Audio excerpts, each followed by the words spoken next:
Hola, ¿qué tal? Vamos a iniciar entonces la presentación de los temas correspondientes a la semana 11. Esta semana nos corresponde tratar los temas de evaluación, clasificación y tratamiento de los problemas de garganta, estableciendo los diagnósticos diferenciales, y vamos a ampliar un poquito hablando acerca también de escarlatina, fiebre escarlatina, síndrome de Kawasaki y mononucleosis infecciosa. Así que sin más, pues iniciemos con los temas correspondientes a la semana número 11. Estamos ya en el eje temático número 4. Aquí les agregué las páginas de la guía que corresponden a este tema. Solamente hay dos páginas, 59 a 61, pero yo en la presentación les he ampliado un poco más la información correspondiente con respecto a los diagnósticos diferenciales y para que estemos claros en cómo abordar estos temas en la atención primaria. Entonces, iniciemos. Uno de los síntomas más frecuentes en la consulta en la atención primaria en cuanto a la atención de niños es el dolor de garganta. Recuerden que la mayor parte de las veces va a ser viral, es un síntoma habitual del resfriado común, del catarro, de las enfermedades tipo influenza también. La mayoría de los problemas de garganta entonces de los niños van a ser causados por virus y eso tenemos que tenerlo presente y recordar que entonces no va a ser necesario tratarlos con antibióticos. Son problemas autolimitados y generalmente de poca relevancia, aunque sintomáticamente muchas veces, como vamos a ver más adelante, los vamos a describir, podrían darnos problemas y requerir incluso un poquito más allá en cuanto a la atención, pero no van a requerir antibióticos. Las principales causas de dolor de garganta, si las vemos de acuerdo a la clasificación internacional de las enfermedades, el CIE-10, tenemos, y ahí viene incluso con la codificación. La codificación ahora es importante porque en el 6, el Sistema Electrónico de Información en Salud, cuando uno coloca los diagnósticos tiene que hacerlos coincidir con los diagnósticos del CIE-10 y vienen siempre codificados. La codificación se las da el sistema, pero usted tiene que saber qué tipo de diagnóstico buscar. Y por ejemplo, la mayor parte de las veces los dolores de garganta van a estar relacionados a la rinitis viral, rinitis aguda o rinofaringitis aguda, que todo eso es sinónimo de resfriado común, y ahí está la codificación. Es la enfermedad infecciosa quizás más común en niños, su etiología es viral, no siempre son los mismos virus, puede ser por ejemplo rinovirus, también virus de influenza, puede dar cuadros leves en niños, pero también puede dar la enfermedad tipo influenza, ya con fiebre y otras manifestaciones. Los parainfluenza, que puede comenzar como un catarro común y en los niños pequeños dar la laringotraqueitis, el croup. Los coronavirus, los 4 coronavirus que ya los mencionamos en las patologías respiratorias, los 4 coronavirus que estaban previamente descritos antes de que surgiera el SARS, el MERS-CoV y el SARS-CoV-2, lo que producen son cuadros de catarro en los niños pequeños, en los niños en general, ¿no? Y pueden producir diarreas también. Pero cuando producen catarro va a haber dolor de garganta. Y algunos enterovirus que nos pueden dar problemas de garganta con faringitis viral, faringitis vesiculares o aftosas, gingivoestomatitis con aftas, que las vamos a ver también ahora más adelante. Todas ellas pueden producir cuadros catarrales en un inicio que van a ser como el cuadro viral del catarro, ¿no? Cursan con fiebre, generalmente no muy alta, con malestar general, con secreciones nasales, estornudos, dolor de garganta, picazón y enrojecimiento de los ojos. No, muchas veces no es una conjuntivitis real, sino como una irritación, como se puede ver aquí en ese niño de la ilustración. Su resolución es espontánea, no requiere ningún tipo de tratamiento, excepto algo para suavizar la garganta, que era lo que veíamos cuando vimos el tratamiento del catarro común en las infecciones respiratorias. Y yo les hablaba de que en niños de 1 año en adelante el mejor tratamiento para aliviar la garganta e incluso para aliviar la tos seca es la miel de abeja. En niños mayores de 1 año, no debe usarse en menores de 1 año por el riesgo de botulismo infantil. Si los síntomas persistieran más de 2 semanas, pues tendríamos que evaluar. Y recuerden que en el caso del catarro común, ya después de cuando estemos llegando, o sea, normalmente esto dura 5 días. Si al día 6, 7 u 8 hay una exacerbación, aparece la fiebre nuevamente y las secreciones vuelven a aumentar, podríamos pensar en una rinosinusitis aguda infecciosa, que en ese caso sí estaría indicado dar antibióticos. Ya eso lo tratamos, fue motivo de la clase de infección respiratoria. Sin embargo, es bueno reafirmar que la mayoría de esos cuadros al principio, los que el catarro común, en la enfermedad tipo influenza, al principio van a tener dolor de garganta y eso no implica que hay una infección bacteriana de la garganta y que tenemos que dar antibióticos.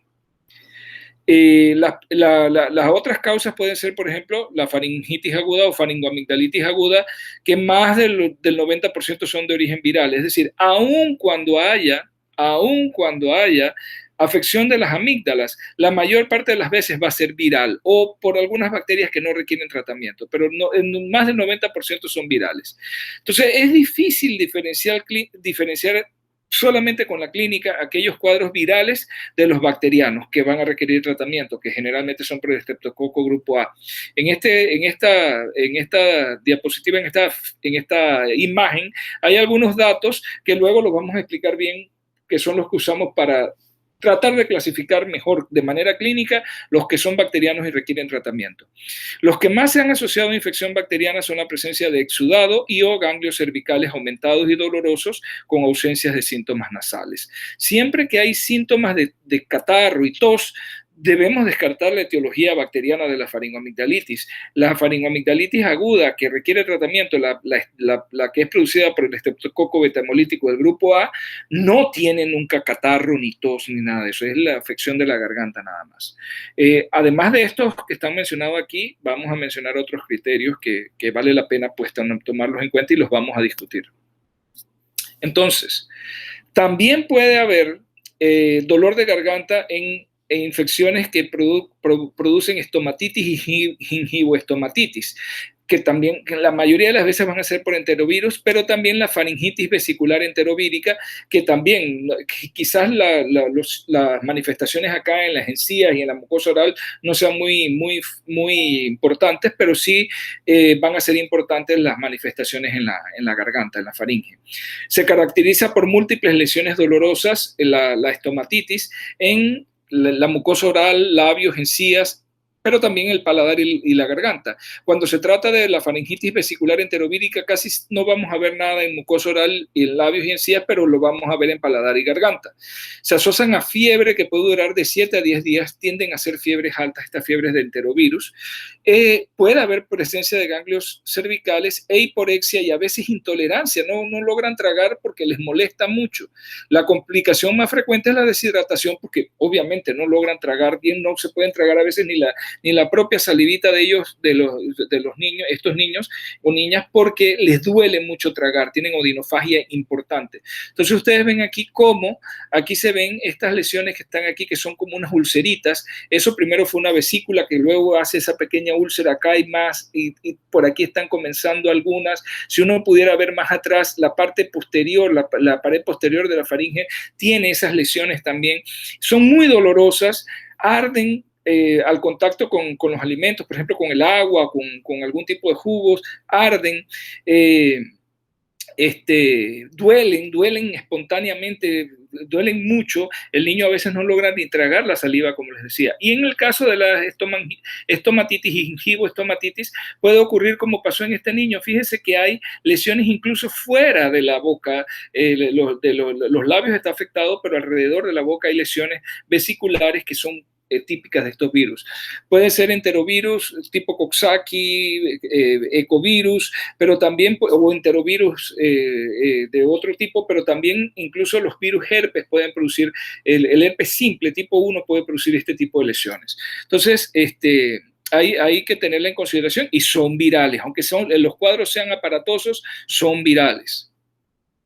Muchas veces estos niños van a tener el signo de que no puede comer, no logra comer porque no puede tragar. En ese caso eso es un signo de alarma, obviamente, y vamos a referir al niño al hospital, pero el niño lo que va a requerir no es ningún tratamiento específico, es simple y sencillamente hidratación por vía intravenosa, solamente porque el niño no tolera tragar por la vía oral. Si el niño tolera tragar, uno puede manejar esto en casa ambulatoriamente, recomendándole a la mamá que le dé líquidos fríos, que evite cosas ácidas o con sabores muy fuertes, trate de darle jugos que no sean ácidos y se los dé bien fríos. El agua fría también la logran tragar porque el frío adormece y disminuye la inflamación y el niño sí logra tragar cuando las cosas son frías. Entonces, las mamás se las van ingeniando, le dan, como no puede comer, pero sí, por ejemplo, tolera de repente la gelatina con un poquito de helado, y de esa manera, si el niño logra tomar eso y tomar algo de líquido, se va a poder hidratar y mantenerse hidratado en casa, y no vamos a tener que mandarlo al hospital. Es muy difícil que acepten las soluciones de rehidratación oral porque son un poquito saladitas y les da dolor, les da ardor cuando tragan eso. Entonces hay que mantenerse con otro tipo de líquidos. Todos estos que hemos visto son virales. No tienen tratamiento específico, ninguno tiene tratamiento específico. Hay que esperar la evolución. Bueno, algunas veces duran entre 3 a 5 días, otras veces un poquito más, con molestia 5 a 7 días, dependiendo del virus que esté produciendo, pero se mejoran solos. El tratamiento debe ser de sostén, nada más, hidratación, lo que les decía, ofrecer líquidos fríos. Ahí nos tenemos que enfrentar con un mito a veces, porque muchas veces las familias, por mitos antiguos, tradiciones antiguas, decían que cuando el niño estaba con este tipo de cuadros no se le debería dar nada frío, y es todo lo contrario. En este momento lo que el niño necesita es tomar cosas frías. Una adecuada atención casera: si el niño tolera hidratarse, tolera los líquidos, no va a ser necesario ningún otro tipo de tratamiento. Claro, duele, hay que tratar el dolor y además tienen fiebre. Ya ustedes saben tratar. Los medicamentos de primera línea para el dolor y la fiebre en pediatría son primeramente el acetaminofén, y recuerden que es intercambiable, y hay dos, ya establecimos la dosis intercambiable con el ibuprofén. Se puede dar, por ejemplo, el acetaminofén a 15 miligramos por kilo cada 6 horas, o el ibuprofén a 10 miligramos por kilo cada 6 a 8 horas, dependiendo de la intensidad del dolor y la fiebre y las molestias, ¿no? La mayoría de los niños solo necesitan líquidos suavizantes de garganta. Recuerden, mayores de 1 año se puede usar la miel de abeja y no requieren tratamiento con antibióticos. Una de las principales razones para prescribir sin justificación real antibióticos en niños menores de 5 años son los problemas de garganta. Este tipo de problemas con mucha frecuencia uno ve que le recetan antibióticos a los niños y no requieren ningún tipo de antibióticos, son virales. Eso que quede clarito. Ahora sí, vamos a ver entonces la faringoamigdalitis, pero aquella que sí requiere algún tipo de tratamiento. 75 a 90% de las amigdalitis, miren que eso lo estamos repitiendo, casi alrededor del 90% de las amigdalitis en niños son causadas por virus o bacterias que no requieren tratamiento. Solo en 10 a 12% se podría, y eso varía dependiendo de la serie de casos que uno revise, se podría encontrar el estreptococo beta-hemolítico del grupo A. O su nombre, su género y especies, que es Streptococcus pyogenes, ¿no? Las amígdalas purulentas no deben ser el criterio para tomar la decisión de administrar antibióticos. A veces esas amígdalas con pus, entre comillas, realmente son problemas virales. Tenemos que estar bastante claros y hay criterios a seguir, aunque también vamos a discutir que muchas veces esos criterios también fallan, pero la idea es racionalizar el uso de antibióticos. Y recuerden, el uso correcto de antibióticos es nuestra responsabilidad como médicos. Los antibióticos son medicamentos que no se deben prescribir, no se deben dispensar en la farmacia sin receta médica. Por lo tanto, cada vez que se consume un antibiótico es porque alguien hizo una receta. Y nosotros tenemos la responsabilidad de utilizarlos adecuadamente, porque si no, lo que vamos a estar es promoviendo el aumento de la resistencia a antibióticos, que ya es un problema de salud pública. Entonces, faringoamigdalitis por estreptococo beta-hemolítico del grupo A. La infección estreptocócica de garganta necesita ser tratada con un antibiótico eficaz. Cuando sospechamos o hay fuerte sospecha, tenemos los criterios para pensar. Perdón. Cuando tenemos los criterios para pensar que se trata de una faringoamigdalitis estreptocócica aguda, hay que dar un antibiótico apropiado. ¿Por qué? No es tanto tratar la enfermedad en sí, la enfermedad aguda en sí. Aunque hay complicaciones supurativas, complicaciones infecciosas de la faringoamigdalitis bacteriana por estreptococo beta-hemolítico del grupo A, estas complicaciones suelen ser muy poco frecuentes, pero pueden existir. Sin embargo, el énfasis de dar un tratamiento no es tanto evitar las complicaciones infecciosas supurativas de la faringoamigdalitis estreptocócica aguda, sino el riesgo de complicaciones no supurativas, es decir, postinfecciosas, como la fiebre reumática. También, aunque es menos frecuente verla secundaria a una faringoamigdalitis, sino más bien se ven secundaria a las infecciones de piel por estreptococo, pero se puede observar glomerulonefritis postestreptocócica y en algunos casos se puede ver artritis reactiva. Eso es precisamente lo que uno busca evitar, las complicaciones postinfecciosas, las no supurativas.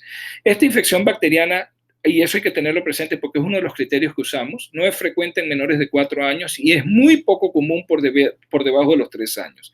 Y otra cosa que por debajo de los 3 años no vemos fiebre reumática. La fiebre reumática cada vez es menos frecuente y por debajo de 3 años uno no ve fiebre reumática. Entonces esto nada más para que recuerden la microbiología, ¿no? La hemólisis beta del estreptococo grupo A y cómo se ve el frotis, los cocos en cadena, ¿sí? Típico del estreptococo, y esta es cómo se vería una faringoamigdalitis estreptocócica no con pus, sino más bien con exudados blanquecinos en una faringe hiperémica y con otros datos que vamos a ver ahora a continuación.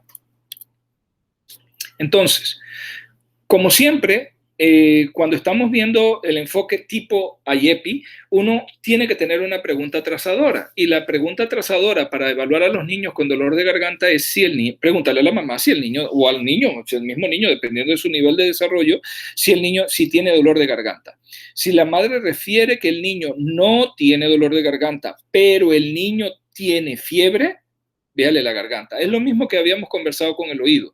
Si la mamá refiere que el niño no tiene dolor de oído, pero el niño tiene fiebre, revisa el oído. Si la mamá refiere que el niño no tiene problema de la garganta, pero tiene fiebre, revise la garganta.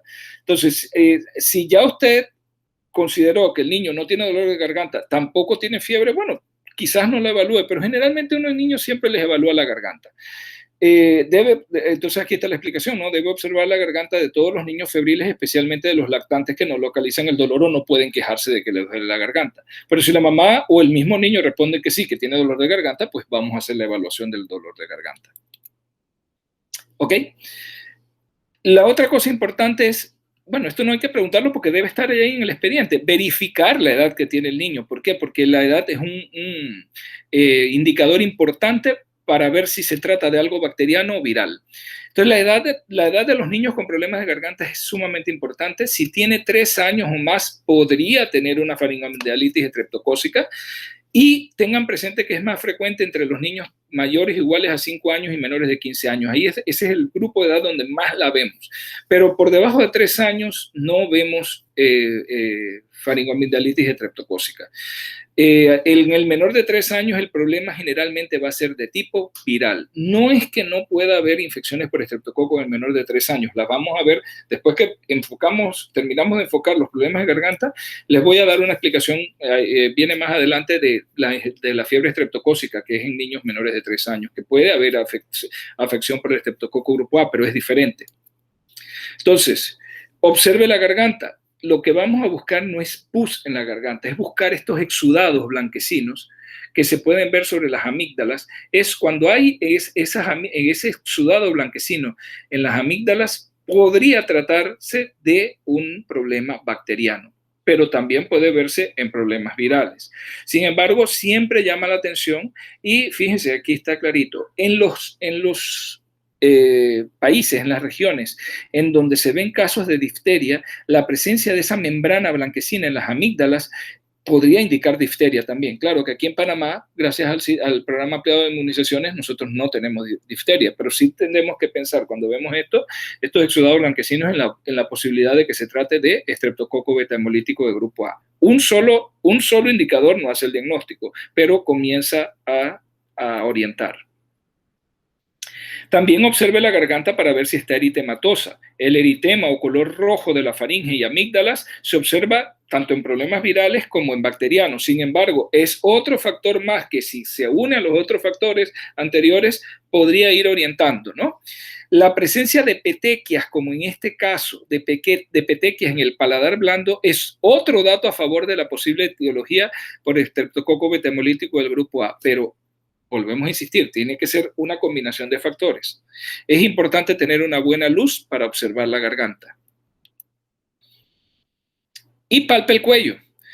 Determine si hay ganglios crecidos y dolorosos, es decir, que estén inflamados.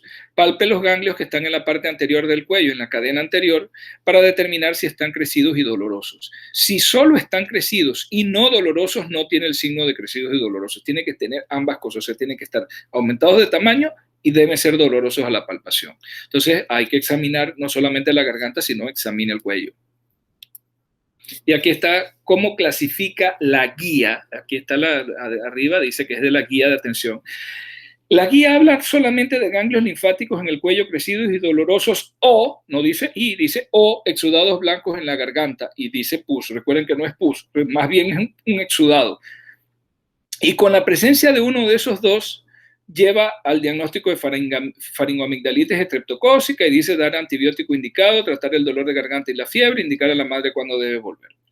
Fíjense, este es otro de los puntos que a mí me queda, no coincido con la guía, porque si nada más usamos este o este, vamos a meter demasiados cuadros virales como faringoamigdalitis estreptocócica y vamos a sobretratar con antibióticos. Yo les voy a poner otro cuadro en la siguiente donde enfocamos un poquito mejor.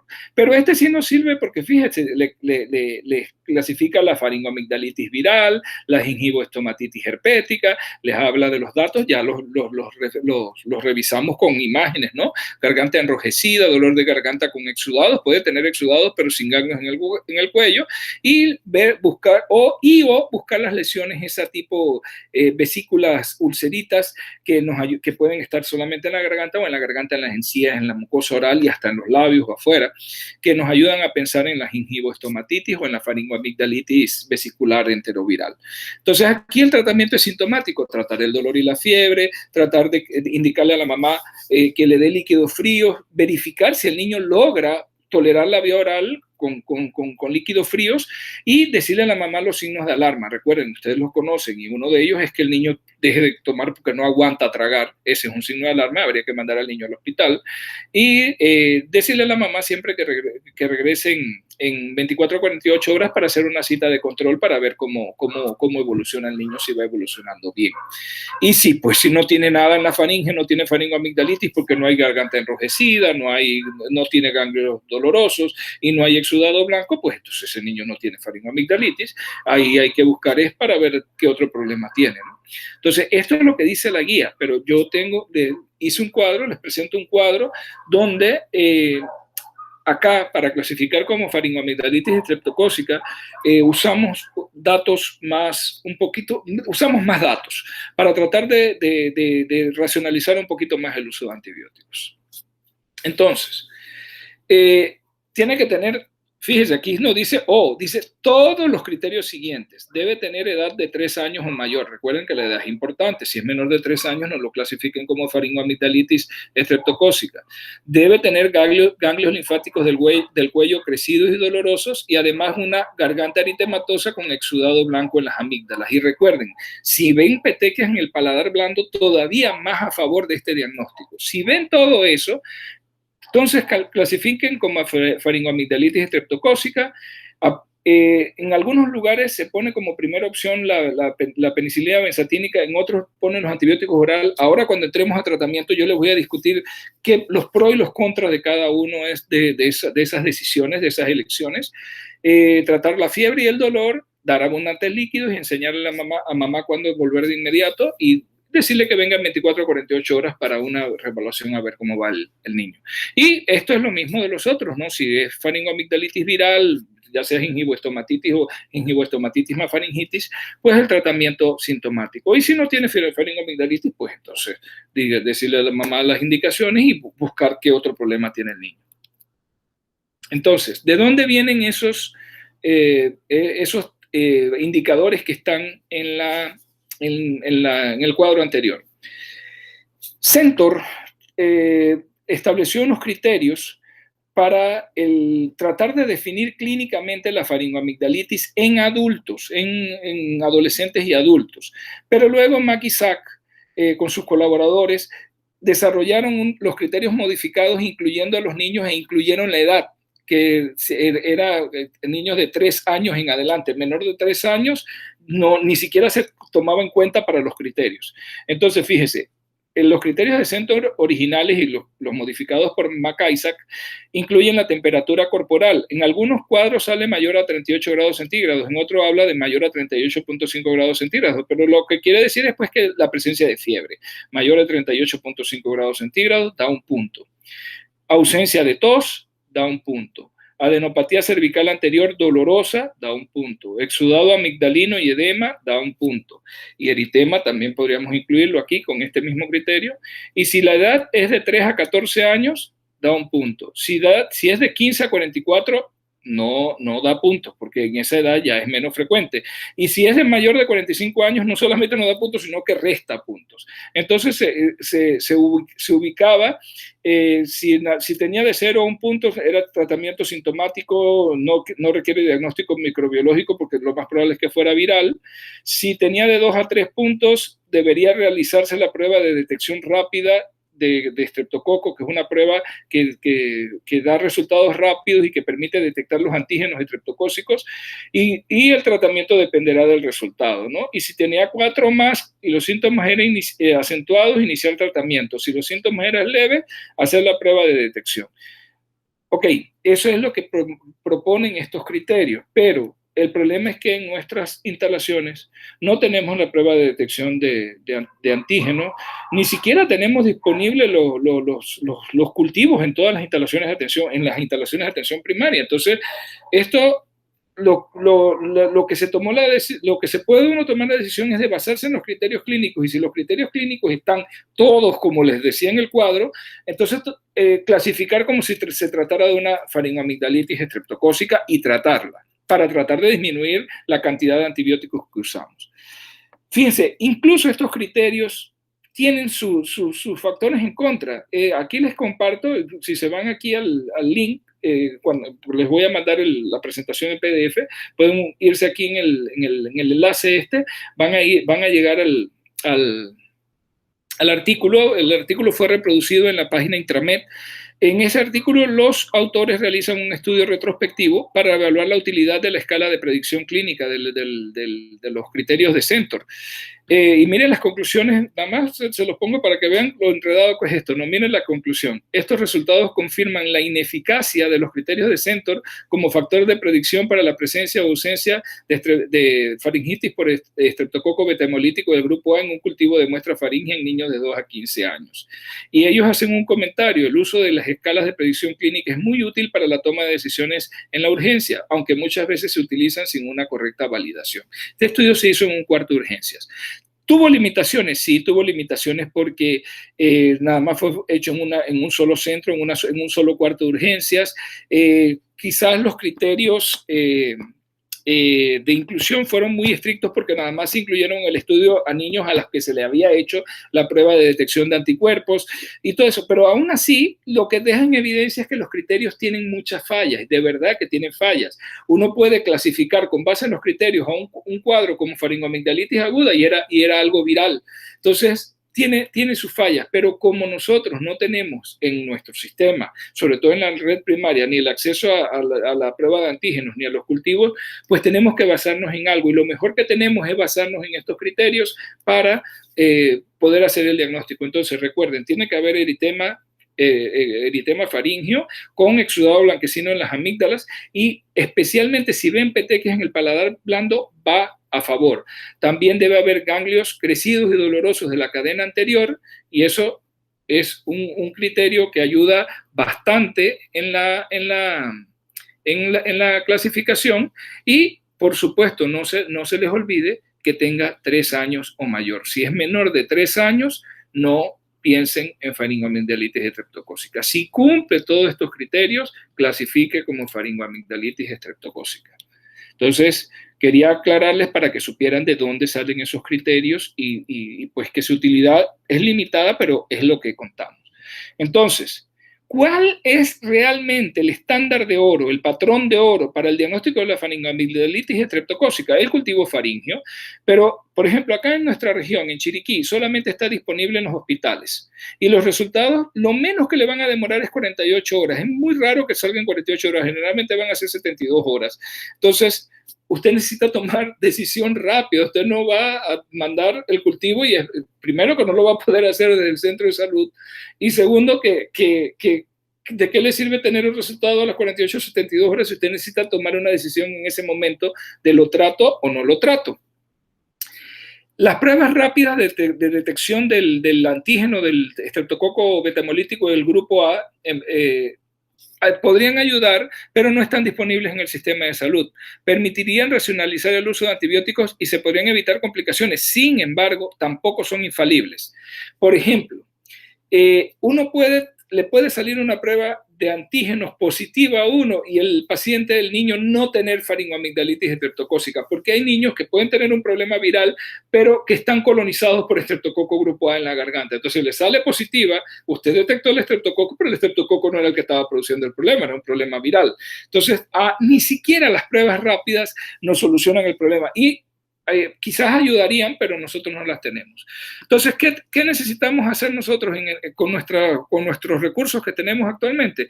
Continuamos utilizando los criterios clínicos, usar el juicio clínico de la manera más prudente posible y tratar de ser lo más eficientes en el uso de los recursos. Recuerden que los recursos son limitados y el recurso que se llama antibióticos, los antibióticos es un recurso que tenemos que defender, porque actualmente el problema de resistencia a los antibióticos está siendo cada vez más agudo. Ya les digo, se considera a nivel mundial un problema de salud pública.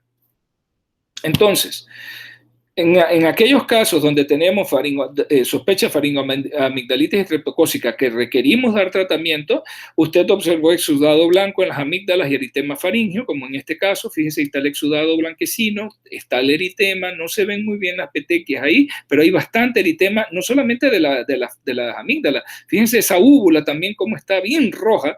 Al palpar el cuello, los ganglios se encuentran crecidos y dolorosos, por lo menos uno hay bien crecido y doloroso, y es un niño que tiene 3 años o más. Entonces usted clasifica, tiene que basarse en su clínica, porque es lo que tiene en ese momento, clasifica la enfermedad del niño como faringoamigdalitis estreptocócica y la vamos a tratar. Ahora vamos a discutir el tratamiento.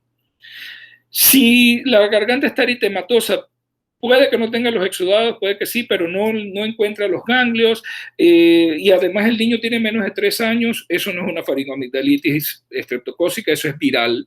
Aquí en estos casos, pues de abundantes líquidos y miel de abejas en los mayores de 1 año para suavizar la garganta. Los líquidos deben ser fríos para que el niño trague mejor.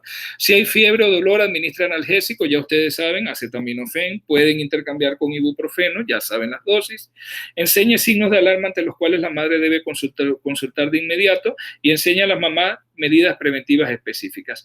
¿Cuáles son las medidas preventivas específicas para estos cuadros? Pues las que conocemos habitualmente, el lavado de manos, la lactancia materna, que el niño haya tomado la lactancia materna los primeros 6 meses de manera exclusiva, pero también recuerden que si, por ejemplo, un niño de 1 año o más todavía debería estar tomando lactancia materna, así que esas cosas son importantes que las tengamos y, por supuesto, lavado de manos. Los niños que no tienen criterios suficientes como para clasificar faringoamigdalitis estreptocócica y faringoamigdalitis viral, entonces no tienen faringoamigdalitis. O sea, si no tienen problemas de garganta, no vi nada, entonces no tienen problemas de garganta, ¿no? Estos niños pueden tener otros problemas en la cavidad oral que no incluye la garganta, como una gingivoestomatitis, ¿no? Pues habría que buscar las vesiculitas o erupción dentaria, etcétera. Si existe otro problema, trátelo, enseñe sobre los signos de alarma ante los cuales consultar y aumente la ingesta de líquidos y enseñe las medidas preventivas, pues, que son generales. Entonces vamos a ver ahora ya específicamente el tratamiento de la faringoamigdalitis por estreptococo betamolítico del grupo A. El niño va a requerir un antibiótico adecuado contra el estreptococo betamolítico del grupo A. En aproximadamente 10% de los casos será necesario el uso de antibióticos, los cuales deben ser del menor espectro posible, enfocados en el estreptococo betamolítico del grupo A. El estreptococo betamolítico del grupo A sigue siendo exquisitamente sensible a la penicilina. Entonces el tratamiento debe ser con penicilina, con alguna penicilina. No debemos buscar otras alternativas porque hay más riesgo de generar resistencia, por ejemplo, a los macrólidos. Ellos generan resistencia con bomba de flujo, con diferentes tipos de mecanismos de resistencia que puede desarrollar el estreptococo beta-hemolítico del grupo A contra los macrólidos. No así, no hay descrito todavía resistencia contra penicilina. Entonces, el tratamiento debe ser penicilina. De continuar el cuadro febril por más de 3 días sin signos de alarma, a pesar del tratamiento antibiótico, y que el cuadro sea consistente con infección de garganta, entonces debemos asumir etiología viral, porque si no mejoró, debía haber mejorado con el tratamiento adecuado. Si no mejoró, puede ser algo viral. Y en esos casos, y dependiendo de la edad del niño, el cuadro, debemos considerar la mononucleosis infecciosa. En casos de duda clínica y la posibilidad de otro diagnóstico, si el niño no evoluciona como esperamos, deberá referir al paciente para estudios complementarios. No se justifica el cambio de antibióticos de mayor espectro sin contar con un diagnóstico que lo justifique. Es decir, no porque no mejoró vamos a ponerle otro antibiótico de más. No, eso no está justificado. Lo que tenemos que buscar es qué es lo que está ocurriendo. Y como muchas veces no lo vamos a poder determinar en el centro de salud, en la red primaria, vamos a tener que referir al niño al hospital para que tenga una evaluación más amplia, quizás con laboratorios, radiografías o algún otro tipo de procedimiento. Entonces vamos a ver cuál es el tratamiento. Una vez que hicimos la clasificación y cumple con los criterios y hacemos el diagnóstico de faringoamigdalitis estreptocócica, el tratamiento de elección debería ser, como les decía, una penicilina. Se puede usar la penicilina oral, la penicilina V potásica, a dosis de 200, utilizando 250 miligramos por 5 mililitros la suspensión. Se le puede dar 250 miligramos 2 veces al día por 10 días, siempre por 10 días. Y ahora voy a explicar por qué. También la podemos cambiar y usar amoxicilina. Esto es lo que dice la guía nacional. También lo podemos cambiar, o sea, intercambiar, no usar penicilina V potásica. Ya muy poco se ve en las instalaciones de salud, no las tenemos, pero se puede usar la amoxicilina. A dosis en suspensión de 250 miligramos por 5 mililitros, le damos 250 miligramos 3 veces al día, siempre por 10 días. Aquí la dosis que se usa es menor que la que se usa en otitis media o en neumonía, porque aquí estamos usándola para estreptococo grupo A, para estreptococos piógenes. Aquí él es exquisitamente sensible y va a responder a niveles mucho menores de penicilina, a diferencia del estreptococo neumonía, que sí requiere entonces niveles más altos. Por eso ya la dosis son 80-90 miligramos por kilo día y se divide en 2 dosis. Fíjense que aquí se da solamente, y mire que no dice ni siquiera ni por edad, dice 250, digo, por peso, dice 250 miligramos 3 veces al día por 10 días, independientemente de la edad del niño. Recuerden que estamos hablando de niños de 3 años en adelante.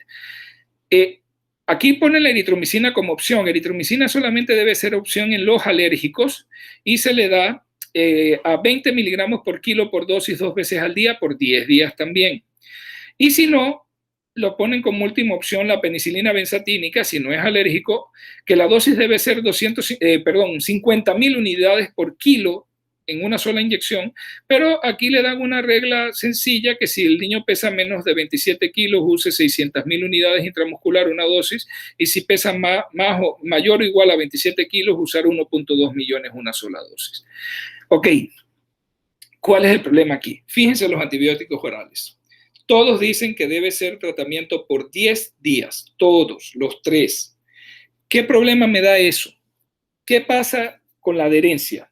Pónganse a pensar que es un niño de 5 años, 4 años, 5 años, 6 años, un niño o una niña de esa edad, que lo traen después de un día y medio con fiebre y usted hace el diagnóstico de faringoamigdalitis aguda estreptocócica. Ese cuadro va a durar 5 o 6 días independientemente de que usted le dé el antibiótico o no. Casi siempre, aun cuando sea bacteriano, es autolimitado. Ya les dije, las complicaciones supurativas son poco frecuentes. Lo que nos preocupa son las complicaciones postinfecciosas, no supurativas.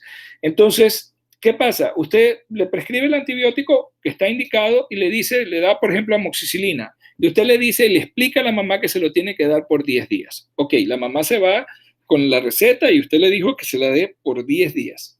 ¿Qué creen ustedes que va a pasar cuando vayamos recuerden que ya la niña o el niño traían 1 o 2 días de fiebre cuando se lo trajeron? Usted le comienza el tratamiento. En 3 o 4 días la fiebre se le va a quitar. Cuidado que antes. ¿Por qué? Porque es la evolución normal de la infección. La infección va a tender a mejorar independientemente de que usted le haya dado el antibiótico o no. Y les pregunto a ustedes, ¿ustedes creen que después que al niño o la niña se le haya quitado la fiebre, el dolor de garganta y se sienta bien, anda jugando por ahí, la mamá le va a seguir dando la amoxicilina 3 veces al día hasta completar los 10 días? La experiencia me dice que no, se la dejan de dar después de 3 o 4 días, cuando ya el niño no tiene ni fiebre, ni dolor de garganta, está comiendo bien y está jugando, le dejan de dar el antibiótico. Entonces, no es que no funcione el antibiótico por vía oral. Es que en la experiencia uno sabe que por más que uno explique y dé las indicaciones, la mamá deja de dar el antibiótico. Entonces, si lo que estamos buscando es erradicar, por eso se tiene que dar por 10 días, porque hay que erradicar al estreptococo. La meta es erradicar al estreptococo. Y para erradicar el estreptococo necesito que el antibiótico se dé por 10 días. Si no se lo doy por 10 días, no voy a estar erradicando el estreptococo. Y al no erradicar el estreptococo, persiste el riesgo de las complicaciones postinfecciosas, aun cuando ya el niño se haya mejorado de la faringoamigdalitis estreptocócica. Entonces eso es lo que quiero que entiendan, que lo comprendan bien. No es que estos tratamientos no son efectivos, sí son efectivos. El problema es que la adherencia a 10 días de tratamiento, por más que yo lo explique, va a ser baja. Entonces, de ahí que la mejor opción sigue siendo, y miren, yo no soy de recomendar medicamentos inyectables a los niños, pero la mejor elección en este caso específico sigue siendo la penicilina benzatínica intramuscular. ¿Por qué razón? Recuerden que la penicilina benzatínica es una penicilina de depósito. Ella se va liberando lentamente y su acción dura 3 semanas. Entonces, es a esa dosis de penicilina benzatínica los niveles plasmáticos que mantiene de penicilina constante, porque por eso es una penicilina de depósito, apenas comienza a bajar los niveles en plasma, ella comienza a liberar y mantiene estables los niveles a lo largo de las 24 horas del día por 3 semanas. Con eso son niveles bajos, por supuesto, pero con esos niveles bajos, gracias a la sensibilidad exquisita del estreptococo beta-hemolítico del grupo a la penicilina, se logra erradicar el estreptococo, porque incluso vamos más allá de lo necesario. Recuerden que necesitamos 10 días de tratamiento y con la penicilina benzatínica vamos a tener los niveles de penicilina por 3 semanas, así que va a exceder la cantidad de días necesarios y el estreptococo va a ser erradicado. Entonces, por esa razón, es que a pesar de que no priorizamos los antibióticos intramusculares sobre los antibióticos por vía oral, por esa razón, en este cuadro específico, sigue siendo mejor tratar con penicilina benzatínica que dar los medicamentos por vía oral. Podríamos establecer una conversación con los papás, con la mamá, con los cuidadores, porque muchas veces la medicina no la va a dar la mamá, sino la persona que cuida al niño. Si hay el compromiso de que le van a dar el tratamiento por 10 días al niño sin suspenderlo, pues podríamos tomar en consideración el tratamiento con amoxicilina, por ejemplo, que sería la mejor elección. Pero si no, es mejor la penicilina benzatínica. Ahora, en los alérgicos a la penicilina, entonces sí tenemos que irnos con macrólido. Y aquí está la dosis de eritromicina que se puede usar, 20 miligramos por kilo por dosis, se divide 2 días por 10 días. Esta es lo que dice la guía, pero les agregué otro cuadrito acá, que es lo que dice el OPS, y aquí les puse el enlace, lo pueden consultar, y ahí hay para muchas otras patologías. Es tratamiento de las enfermedades infecciosas 2020-2022, la 8ª edición publicado por OPS, y fíjense lo que dice el libro de OPS. La primera opción es amoxicilina 50, aquí sí se lo ponen en dosis ponderal, así me gusta más, 50 miligramos por kilo vía oral por día, que se le puede dar según OPS en una sola dosis al día o fraccionado en 2 dosis. Todavía es más fácil para los papás y quizás mejora la adherencia si le decimos que le den el total en una sola dosis o se la fraccionamos en dos dosis, nada más hay que darle en la mañana y en la tarde, de repente logramos, pero ya les digo, es muy difícil que le sigan dando el medicamento cuando ya el niño no tiene fiebre ni tiene dolor de garganta y está bien. La otra opción, como primera opción, es la penicilina V, 25 a 50 miligramos por kilo vía oral por día, o 25.000 a 50.000 unidades por kilo por vía oral día, pero este tiene el problema que este sí hay que dárselo cada 8 horas o cada 12 horas. Puede ser 3 o 2 dosis al día, la fracciona, y ambos tienen que ser por 10 días. Y acá le ponen como otra opción la penicilina benzatínica. Igual le hacen la distinción de 600.000 o 1.200.000, pero aquí le ponen, no le ponen 27 kilos, sino el menor de 30 kilos y el mayor igual a 30 kilos. Y le ponen también amoxicilina a dosis un poquito más baja de la que estaba acá, en vez de ponerla 50 a 40 miligramos por kilo día, pero cuando se da 40, entonces sí se tiene que dar en 2 o 3 dosis, no se puede dar en una sola, por 10 días, pero siempre por 10 días. Por eso les decía, sigue siendo como la opción más potable para lograr que el niño ya se le pone la inyección y es el tratamiento completo, en este caso específico, la penicilina benzatínica.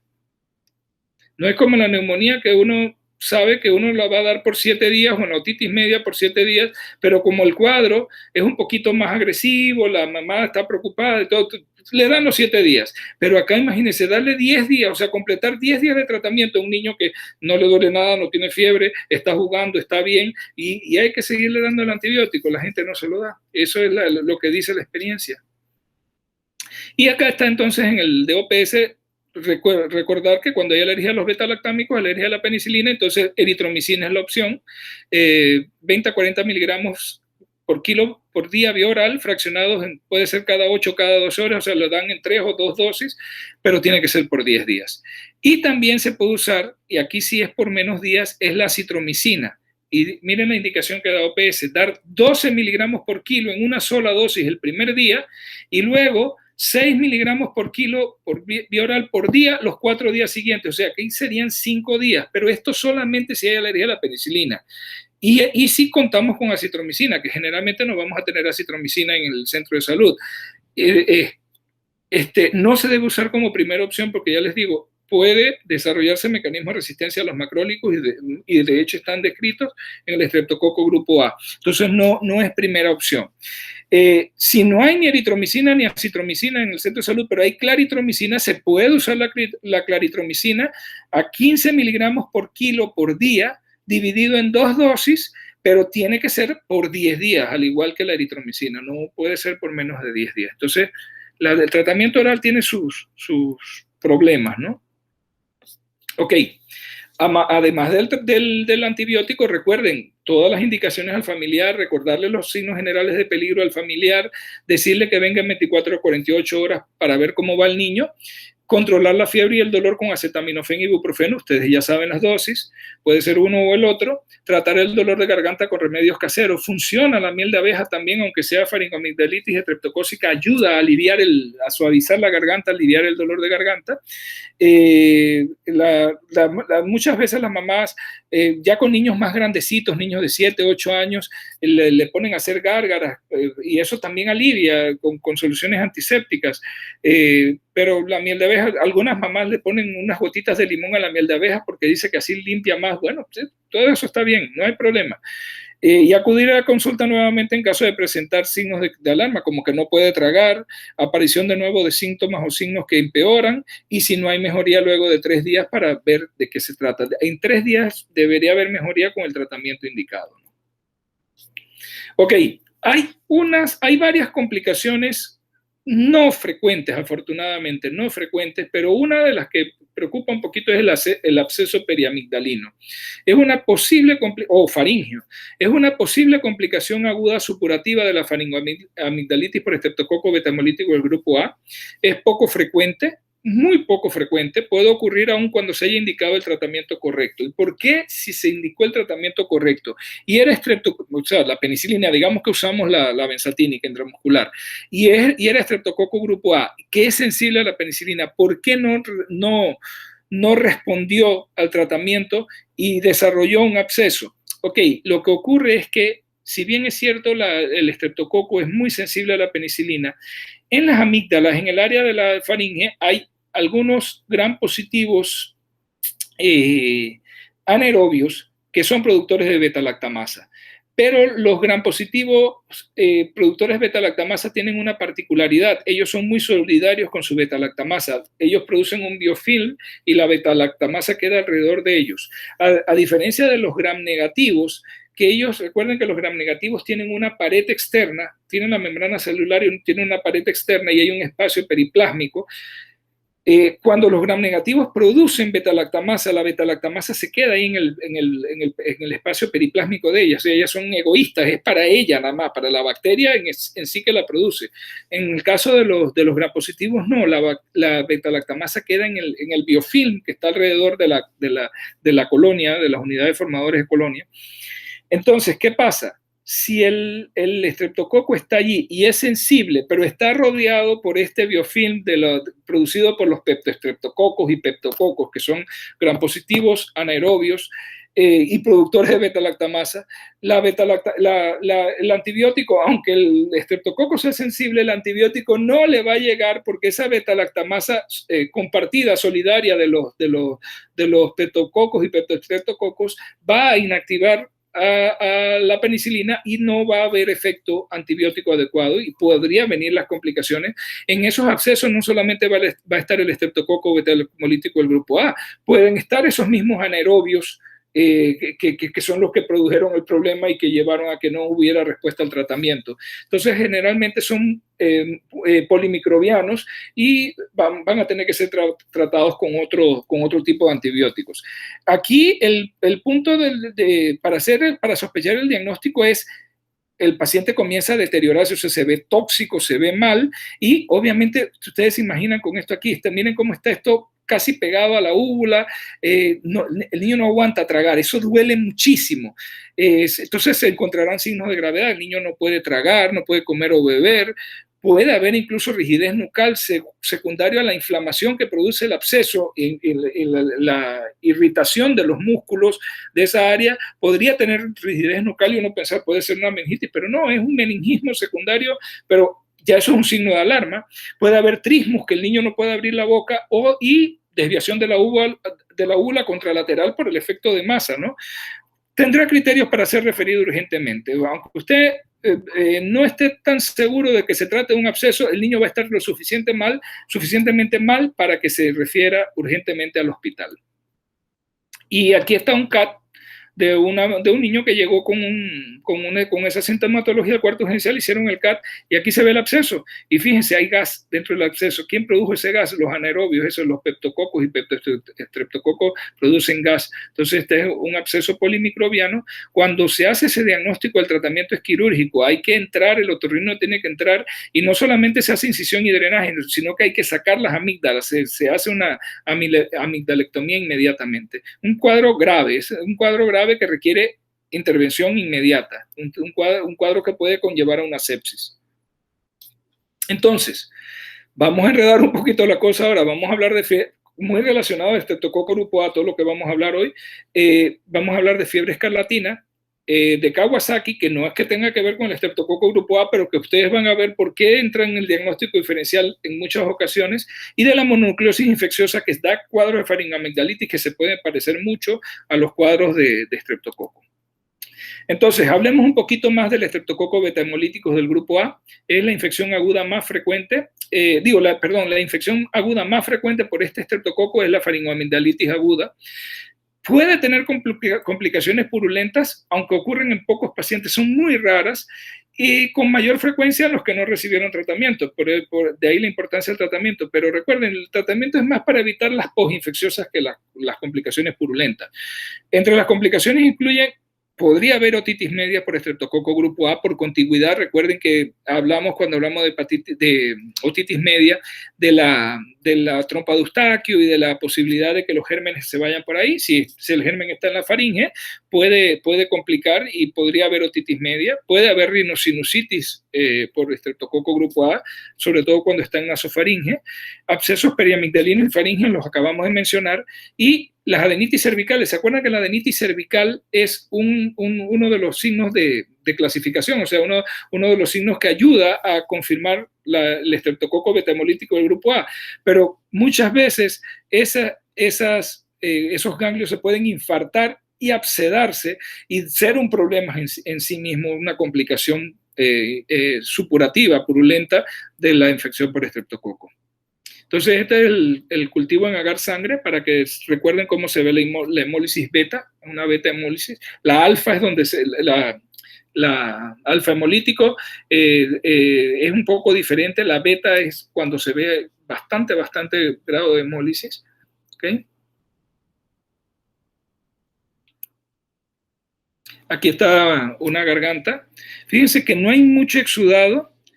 Lo que sí es hiperemia, tenía los ganglios, algo de petequias acá en el paladar blando, muy discretas, pero ¿por qué se sabe que fue por grupo A? Porque le hicieron el cultivo y salió faringomigdalitis, que era creció el estreptococo grupo A. Entonces, no siempre está tan florido, ¿no? A diferencia de acá, que este sí tiene los exudados, blanquecinos, miren el eritema, sus ganglios, un niño mayor de 3 años, usted tiene el diagnóstico clínico. Y acá pues tenían la facilidad de hacerle el cultivo y salió el cultivo positivo. Entonces estas fotos son del Red Book. Aquí está cuando hay petequias en el paladar blando, está el exudado blanquecino, está rojo, todo bien rojo, y tiene sus ganglios, un niño más de 3 años, niño puede tener 6, 7 años por los dientes, ya uno hace el diagnóstico de faringomigdalitis estreptocócica usando la clínica. Recuerden que no vamos a tener acceso ni a las pruebas rápidas de antígeno ni a los cultivos. Pero esta era parte de lo que les decía, fíjense, miren cómo se puso ese ganglio. Quizás no sea un solo ganglio, que sea más de uno, pero se abscedaron. Esto es un absceso, esto hay que drenarlo, esto tiene que entrar el cirujano pediatra y drenar ese absceso. Obviamente va a mandar cultivos, pero generalmente lo que hay ahí es estreptococo grupo A. Esta es una complicación, ya les digo, poco frecuente, afortunadamente no son frecuentes, pero pueden verse. Acá hay otro, miren, los ganglios, no solamente la cadena anterior, sino incluso acá un poquito posterior, estreptococo grupo A. ¿Okay? Entonces, en menores de 3 años, niños de 1 a 3 años, puede presentarse una infección de vías respiratorias altas. Oigan, una infección de vías respiratorias altas por estreptococo beta-hemolítico del grupo A. Se le conoce como estreptococosis o fiebre estreptocócica. Su importancia clínica aquí no tiene que ver tanto con las complicaciones o secuelas no supurativas. Aquí lo que importa es la morbilidad aguda, es decir, esto sí pone mal al niño, muy agresivo el cuadro, y uno lo trata para tratar aquí sí la fase aguda de la enfermedad. En los menores de 3 años, las complicaciones no supurativas son infrecuentes, casi no se ven, no se ve fiebre reumática en menores de 3 años, la artritis reactiva y el glomerulonefritis también son infrecuentes a esta edad, secundarios a problemas de vías respiratorias. ¿Cuáles son las características clínicas del estreptococo grupo A cuando hace esta fiebre estreptocócica? Son niños que tienen generalmente entre 1 a 3 años. Es muy raro que se vea en menores de 1 año, o sea, en lactantes menores. Generalmente son niños de 1 a 3 años, a menores de 3 años, con un cuadro febril agudo. Presentan una rinitis con descarga serosa, serosanguinolenta o francamente mucopurulenta, con irritabilidad e hiporexia. No quieren comer bien, están muy irritables, se ven malitos. Y característicamente se van a ver lesiones impetiginizadas alrededor de las narinas, como si fuera un impétigo, así que están como pelados. Puede presentarse artritis reactiva, pero no posinfecciosa, sino coincidentalmente con la infección. Es decir, el niño está con el cuadro y viene con edema y signos inflamatorios de una rodilla o de una cadera, pero ya les digo, esto es poco frecuente y uno muy poco lo ve, El cuadro clínico puede presentarse asociado a otras bacterias, no solamente a estreptococo betamolítico del grupo A, también se ha descrito el mismo cuadro, pero secundario de Haemophilus influenza tipo B, o ahora pues, que hay vacuna al no B, al no tipable, y a los estreptococo neumonía. Claro, también menos frecuente porque ahora tenemos vacuna. La clásica presentación de la infección por estreptococo betamolítico del grupo A con faringitis o faringoamigdalitis es muy poco frecuente en los menores de 3 años. Lo que les decía, si vamos a ver infección por estreptococo, va a ser la fiebre estreptocócica. Y la fiebre reumática es muy rara, por no decir que no la vemos en menores de 3 años. Entonces, esta es la carita de un lactante, un niñito lactante mayor, poquito mayor de 1 año, y ustedes ven cómo está mucho moquito, eso es lo que está brillante ahí, es moquito, un moquito clarito, ceroso, pero con las lesiones alrededor de las narinas, fíjense que está como peladito, eso es efecto del mismo estreptococo.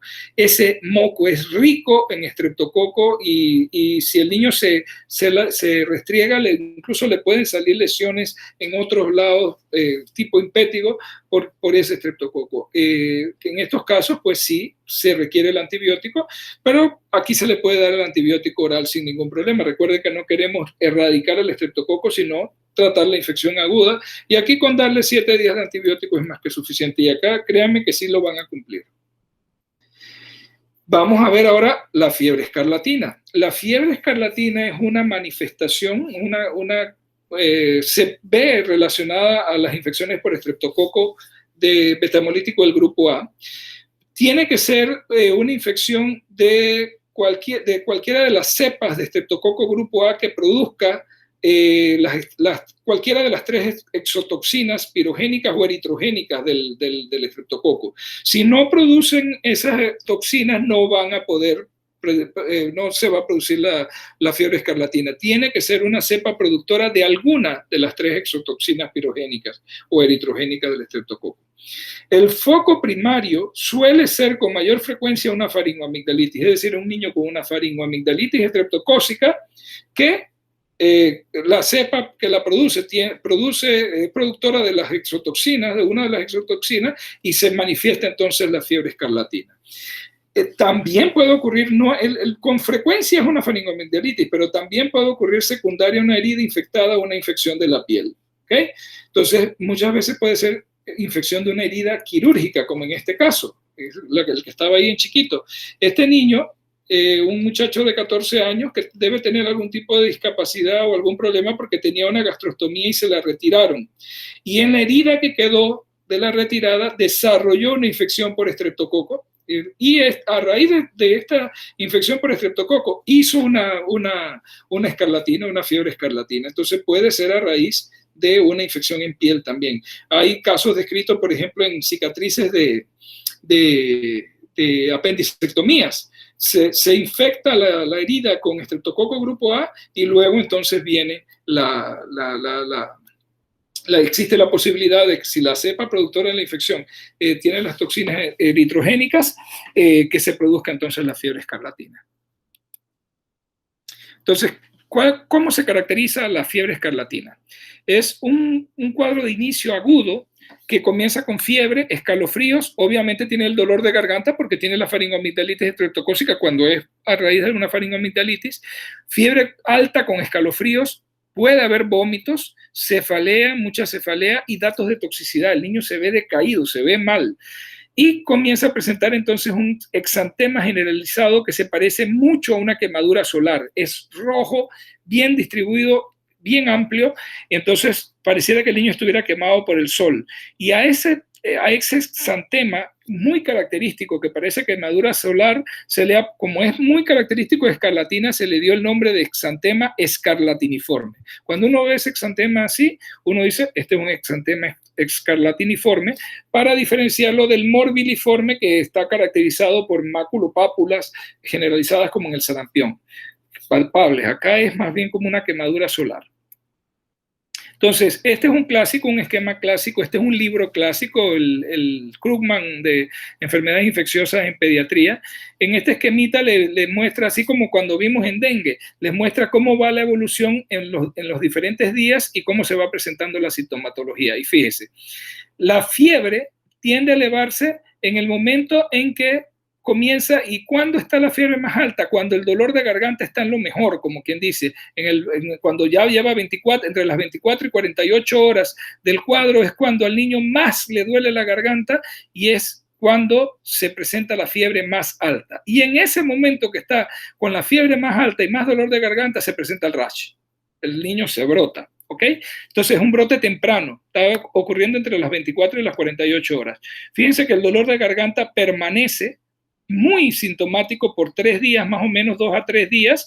Igual permanece el rash 2 a 3 días, hasta 4 días, y la fiebre está bastante alta en esos días también. Aquí baja un poquito para el tercer día, pero se mantiene. Luego comienza a caer por lisis. Aquí no cae por crisis, aquí comienza a caer por lisis y le toma como hasta el cuarto o quinto día caer. Esa es la evolución de una faringoamigdalitis aguda. Y acá ustedes ven que ya para el cuarto o quinto día el dolor de garganta se ha ido. Entonces era lo que les decía, esa es la historia natural de la faringoamigdalitis. Y el rash, cuando ya está mejor, cayendo la fiebre y está mejor el dolor de garganta, el rash tiende a ir desapareciendo. Entonces esa es la historia natural de la faringoamigdalitis con fiebre escarlatina. Cuando desaparece el rash, tiende a descamar. Ahora vamos a ver algunas diapositivas con imágenes de descamación de escarlatina. Entonces aquí están las características del rash. Se ven las mejillas bien rojas, eso es desde el primer día del rash, o sea, cuando comienza el rash, que generalmente es entre las 24 y 48 horas de inicio del cuadro. El primer día del rash, las mejillas se ven bien rojas. Obviamente va a haber aumento de densidad en el cuello. ¿Por qué? Por las adenopatías. Recuerden que la mayoría están relacionadas a problemas de faringoamigdalitis. Se van a ver unas líneas transversas sobre todo en la fosa antecubital, que son líneas hipercrómicas, se le llaman las líneas de Pastia. También se pueden encontrar ganglios. En este caso, cuando se produce la escarlatina, se pueden encontrar ganglios en el pliegue inguinal, ganglios inguinales. Eso es el primer día del rash. Y para el tercer día del rash vamos a ver como una palidez alrededor de la boca, pero se ve más pálido es por los rojos que se ponen los labios. Los labios se ponen rojos, a veces se fisuran y sangran. Se produce lo que se llama lengua en fresa, porque la lengua se ve, las papilas se ven como inflamadas y la lengua está muy roja, parece como si fuera la superficie de una fresa. Para el tercer día también podemos encontrar no solamente los ganglios cervicales e inguinales, sino que también vamos a encontrar ganglios en la axila. Y el test de blanqueamiento de Schultz-Carlton, ¿por qué se le llama así? Porque si yo presiono el área donde está el enrojecimiento y dejo presionado y suelto, se va a quedar, por buen rato se va a quedar más pálido, porque sí blanquea, a diferencia del rash, por ejemplo, de sarampión, que no blanquea cuando yo hago presión. Entonces, la presencia de la línea de Pastia y el test de blanqueamiento nos ayudan entonces a enfocar y a diagnosticar la fiebre escarlatina con su rash característico. Entonces, el exantema es más acentuado en las axilas, en áreas inguinales y en el cuello, y ahí vamos a encontrar también ganglios. Es un punteado de máculas rojas muy finas, a veces tiene papulitas finitas que blanquean con la presión, lo que les decía, el test de Schultz-Carlton. Puede haber petequias en partes distales de las extremidades, en los dedos, en los pies. En algunos individuos el exantema da la sensación de papel de lija, se siente la piel áspera, ruda y luego descama. Este es un niño con escarlatina, fíjense que pareciera realmente que se quemó con el sol. Todavía la lengua en fresa no se aprecia muy bien, se puede poner más roja, los labios se ponen rojitos también, miren, hasta las orejitas las tiene rojas. Ese es un niño con escarlatina. Acá está la espalda del mismo niño. Pareciera que se hubiera quemado con el sol. Y cuando este mismo niño comienza a mejorar, se le comienzan a descamar. ¿Ven cómo hay descamación aquí? A veces hacen descamación en guantes, se llama, viene la piel que se descama como si fuera quitándose un guantecito, y comienza a descamar acá en el área también, en toda la comienza a haber descamación. Eso es cuando ya está mejorando. Aquí está, miren, fíjense cómo se ve la descamación. Va a descamar, toda esa piel superficial se va a... Y estas son las famosas líneas de Pastia en la fosa antecubital. ¿Se ven esas líneas hipercrómicas? Esas son las líneas de Pastia. Entonces, ya vimos escarlatina. Vamos a ver Kawasaki. ¿Por qué les menciono Kawasaki ahora en relación a eso? Porque ustedes van a ver cómo se puede parecer a la escarlatina. Claro que Kawasaki era pequeños. Escarlatina, como está relacionada con la faringoamigdalitis, tienden a ser a niños un poquito más grandes, pero hay un traslape ahí. Pero también se puede parecer a sarampión, se puede parecer a muchas cosas, ¿no? Por eso es que hay que tener claros los criterios diagnósticos de Kawasaki. El síndrome de Kawasaki o síndrome mucocutáneo del nódulo linfático es una enfermedad febril exantemática, igual que el sarampión, igual que la escarlatina. Es una vasculitis aguda de arterias de mediano calibre en niños pequeños. La mayor parte de los niños tienen entre 1 a 8 años, pero fíjense, el 80% son menores de 4 años, ¿ok? 80% menores de 4 años. ¿Qué quiere decir? Que hay un traslape ahí entre los 4 y los 5 años que puede ser Kawasaki, pero también puede ser entre los 3 y los 5 años, que puede ser Kawasaki, pero también puede ser faringoamigdalitis estreptocócica con escarlatina. Hay que tener cuidado. Los días de fiebre y todo nos ayudan a orientar. Si no se trata al paciente con Kawasaki, el 20% de ellos, 1 de cada 5, va a desarrollar aneurismas coronarios. Y esos aneurismas coronarios son un factor de riesgo. ¿Por qué? Porque los puede llevar a muerte súbita como resultado de un infarto agudo de miocardio. Debido a esos aneurismas coronarios, se puede obstruir, se hace un trombo y se obstruye la coronaria y el niño se infarta. Pero también el Kawasaki, la misma enfermedad puede afectar el miocardio dándome una miocarditis, o ese aneurisma se puede romper y puede resultar en la muerte del niño también. Entonces, cuando no se trata, 1 de cada 5 hacen los aneurismas y eso puede traer complicaciones. El síndrome fue descrito en 1967 por el doctor Tomisako Kawasaki. Recientemente murió el doctor Kawasaki. Todavía ejercía hasta hace un par de años atrás. Él describió su experiencia con 50 casos y la descripción fue tan buena, los criterios que él definió fueron tan exactos y tan clínicamente bien definidos, que todavía hoy en día esos criterios que él desarrolló en su descripción son los que utilizamos para diagnosticar la enfermedad de Kawasaki. Entonces la causa es desconocida. Hay muchas teorías, se piensa que puede haber un gatillo infeccioso por la forma en que se presenta y porque hay una marcada respuesta inflamatoria inmune relacionada al síndrome. Los hallazgos patológicos están ampliamente descritos y son virtualmente idénticos en todos los pacientes afectados. Claro, hay variaciones en la severidad, en algunos son más severos, más graves, las manifestaciones en otros más leves, pero casi todos presentan los mismos hallazgos. Se ha hablado mucho de que puede ser un gatillo infeccioso en niños con algún tipo de predisposición genética. Sin embargo, hasta este momento no se ha podido dilucidar cuál es la causa.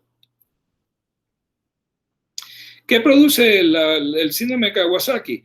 Lesiones inflamatorias sistémicas. A nivel vascular, una arteritis, una vasculitis, una arteritis de arterias de mediano calibre.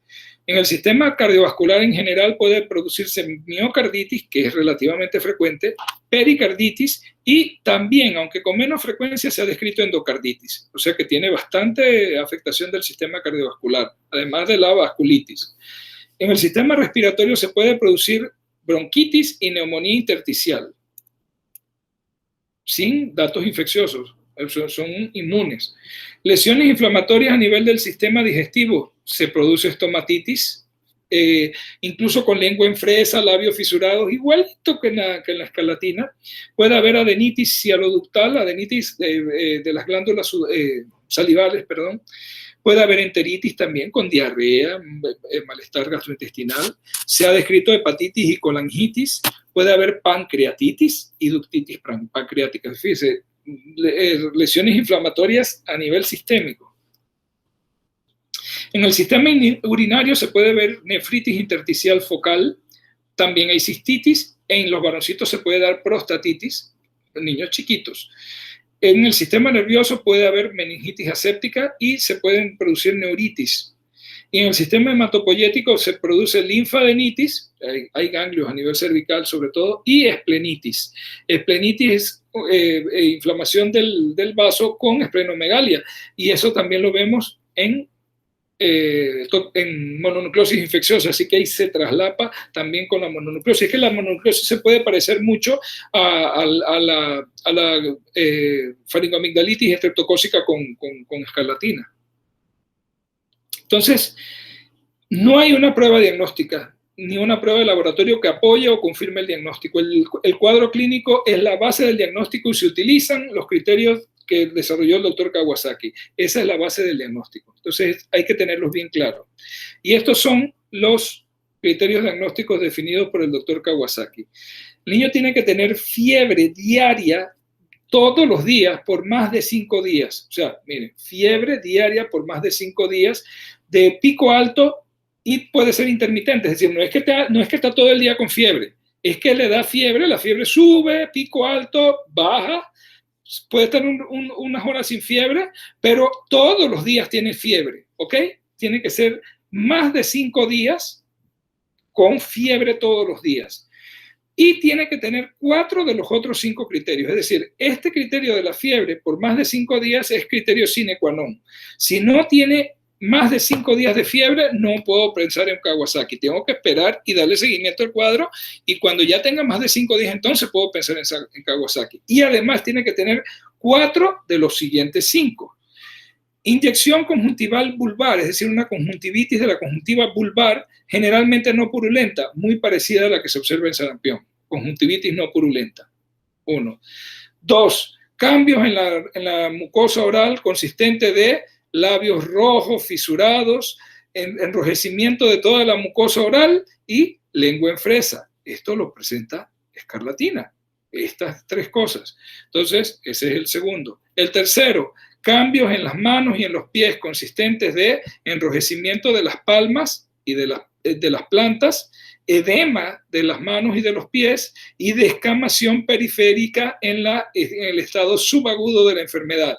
El enrojecimiento y la descamación lo presenta Kawasaki. Quizás el edema, lo presenta escarlatina, quizás el edema es lo que es un poquito más específico de Kawasaki.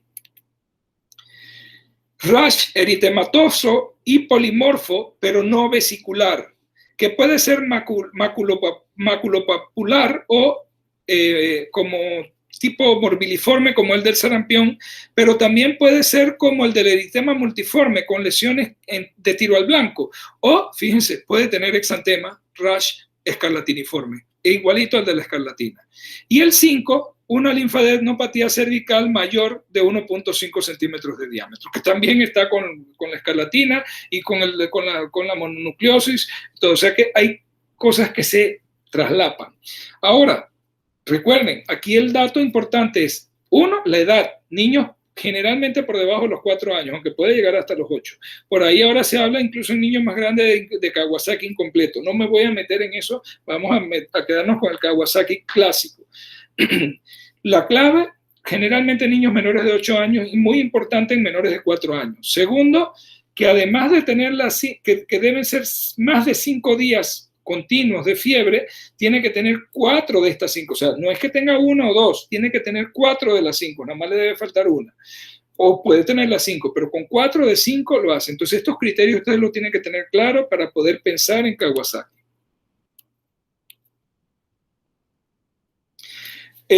No es la idea de que ustedes conozcan del todo el tratamiento, nada más quiero que sepan que el tratamiento se basa en inmunoglobulina intravenosa y ácido acetilsalicílico, aspirina. Es una de las pocas indicaciones que hay para aspirina en pediatría. Kawasaki y fiebre reumática, de ahí paré de contar, no se usa la aspirina por el riesgo de síndrome de Bray y otras cosas, pero acá sí se usa como antiinflamatorio. Y se usa dosis alta, porque se usa como antiinflamatorio, dosis bien alta. Entonces, son esas dos cosas que se usan para tratamiento y si se dan cuenta, no es nada específico, y medidas de sostén y soporte mientras el niño mejora. Importante el seguimiento con ecocardiograma para ver el comportamiento y si en algún momento se desarrollan los aneurismas. Cuando el niño es adecuadamente tratado con inmunoglobulina intravenosa, muy raramente va a tener problema de desarrollo de aneurisma. Ese tratamiento siempre va a ser hospitalario y va a ser especializado, así que ustedes lo que tienen que tener es el índice de sospecha. Si ustedes llegan a sospechar Kawasaki, manden a ese niño urgente para el hospital porque Kawasaki se considera una enfermedad grave. Entonces aquí, nada más para que vean características de Kawasaki, que es lo que le digo, casi siempre son niños chicos, pero fíjense, la conjuntivitis no purulenta, muy parecida a la que uno ve en el sarampión. Miren el exantema se puede confundir perfectamente con el de fiebre escarlatina. Miren este acá, y cuando descama muy parecido a la escarlatina. Este niño tenía los ganglios aquí, que podría haber sido una faringoamigdalitis con ganglios y el exantema.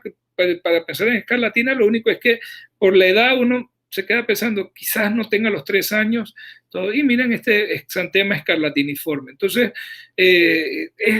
ahí tiene cosas que se traslapan, pero si uno está claro en los criterios diagnósticos, es más fácil orientarse. Y sobre todo recuerden que es importante para los criterios diagnósticos la fiebre continua por más de 5 días. Aquí vemos, ¿ve? ¿Se acuerdan que hablábamos de que en fiebre escarlatina hay enrojecimiento de las mejillas? Miren, este es Kawasaki, labios rojos, fisurados, lengua en fresa y enrojecimiento de las mejillas. Y no es escarlatina, es Kawasaki. La conjuntivitis,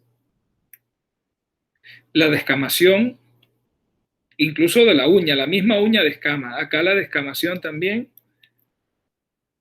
Descamación en guante, si le quitan ahí con cuidadito le van a quitar como si le estuvieran quitando un guante. Todo eso es Kawasaki. Labios fisurados, pero miren, fíjense, este es un bebé. Miren que apenas tiene 2 dientecitos. Este es un bebé. Ahí piensa uno más en Kawasaki, sobre todo si lleva más de 5 días de fiebre. Labios rojos, a veces sangran. Aquí está sangró un poquito, ¿ves? Bien rojitos los labios. Kawasaki. Descamación en el pie, Kawasaki. Este bebé, fíjense lo malito que se ve decaidito, miren los labios pelados, fisurados, rojitos, el exantema, este no es tanto como el de escarlatina, este es más, parecen lesiones en tiro al blanco, se dan cuenta que está más claro en el centro, parecen como de eritema multiforme, que son las que tienen esas lesiones así en tiro al blanco, pero es Kawasaki. Ahí está la conjuntivitis no purulenta. Miren los labiecitos. Pochito, ese niño se ve mal. Y la manita un poquito hinchada y roja. El pie también un poquito hinchado y rojo. Y el exantema, como les decía, miren, lesiones en tiro al blanco. En tiro al blanco porque tienen un área alrededor periférica bien roja y en el centro está un poquito más blanco, como si fuera una diana de tiro al blanco. Le llaman también lesiones en diana. Acá tiene varias, de varios tamaños, muchas de ellas confluentes. Eso es típico del eritema multiforme, pero en este caso está relacionado a Kawasaki. Puede ser un exantema muy parecido al eritema multiforme. Y por último, vamos a ver entonces la mononucleosis infecciosa. La mononucleosis infecciosa tiene etiología viral, es el virus de Epstein-Barr. La incubación es larga, puede ser de 4 a 6 semanas de incubación antes que se presenten los síntomas clínicos. Y las características clínicas, fiebre, linfadenopatía, sobre todo a nivel cervical, también pueden presentarlo a nivel inguinal y axilar, esplenomegalia, tonsilofaringitis, hacen faringoamigdalitis y con exudado y enrojecimiento, ahora vamos a ver unas figuras, pueden hacer una hepatitis anictérica, uno se da cuenta es algunas veces hacen algo de ictericia, pero muy, muy raramente uno se da cuenta es porque uno le manda los exámenes y tiene elevación de las transaminasas. Pueden hacer rash y el rash se puede parecer mucho al de la escarlatina, pueden tener neumonitis y compromiso del sistema nervioso. Entonces estas son las células, los linfocitos atípicos. ¿Por qué son atípicos? Porque tienen más citoplasma de lo que uno suele ver en los linfocitos. No solamente se ven en la mononucleosis por virus de Epstein-Barr, también se ven en las infecciones por citomegalovirus. el citomegalovirus puede dar un cuadro mononucleosis-like, las mismas características. Son los linfocitos atípicos. Entonces, fíjese, este niño no tiene faringoamigdalitis estreptocócica, tiene mononucleosis. Y fíjese, los ganglios se parecen mucho a los que puede uno ver en la infección por estreptococo. Miren esa garganta con exudados blanquecinos, un poco roja, y no era faringoamigdalitis estreptocócica, y tenía ganglios, era mononucleosis. Miren, este se parece al de los ganglios abscedados, ¿se acuerdan? Que vimos de estreptococo grupo A, mononucleosis. Exantema, no se ve muy claro, pero hay un exantema y es mononucleosis. Aquí sí se ve clarito el exantema y no es escarlatina, es mononucleosis. En este caso específico, en estos dos, se me olvidó comentarles. Fíjense que el exantema se parece al de la escarlatina, pero no se produce espontáneamente. Este niño le hicieron el diagnóstico de faringoamigdalitis estreptocócica por las características clínicas y le dieron amoxicilina. Y cuando le dieron amoxicilina se brotó con este tipo de brote, así que se parece a la escarlatina.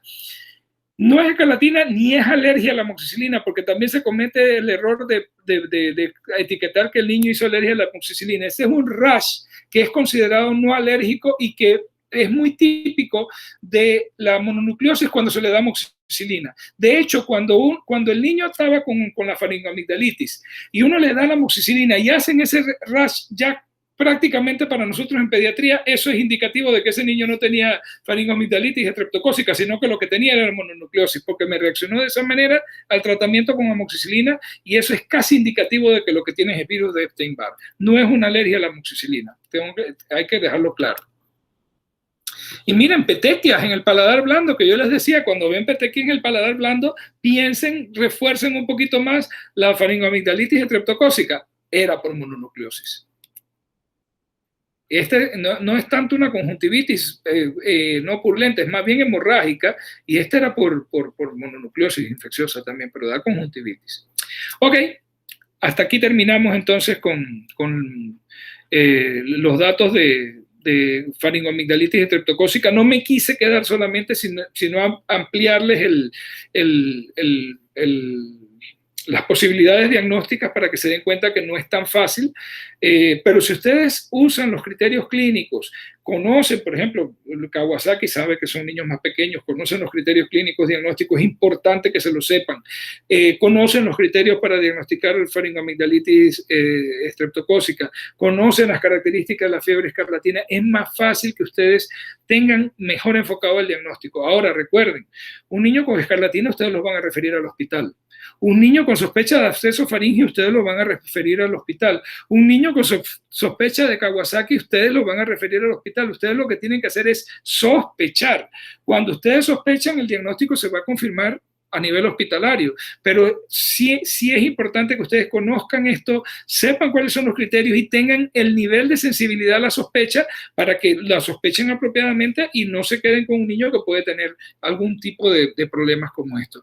En los casos de los niños con mononucleosis infecciosa, se me olvidó, lo mencioné ahí, que tenían esplenomegalia, pero no les mencioné que también la mononucleosis se tiende a ver no solamente en niños, sino ya incluso adolescentes, y hay que tener cuidado en niños y adolescentes con sospecha de mononucleosis, palpar siempre el vaso. Yo les dije que puede tener esplenomegalia, porque si ellos tienen esplenomegalia, hay que, aunque se sientan, estén mejorando, y quieran volver a sus actividades, si son deportistas, si juegan, hay que restringirles las actividades mientras tienen esplenomegalia, porque, por ejemplo, si juegan fútbol o básquetbol, una caída, un codazo o algo así puede causarles una fractura del vaso y producir una hemorragia interna que puede comprometer la vida. Así que todos estos muchachos ya de edad escolar o adolescentes que tienen mononucleosis, que ustedes les hayan sentido esplenomegalia, tienen que esperar hasta que se resuelva la esplenomegalia. Eso va a regresar espontáneamente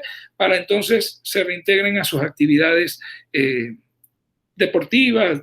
Si hacen deporte, algún tipo de deporte o algo, tienen que esperar hasta que se resuelva la esplenomegalia. Muy bien, quedamos hasta ahí.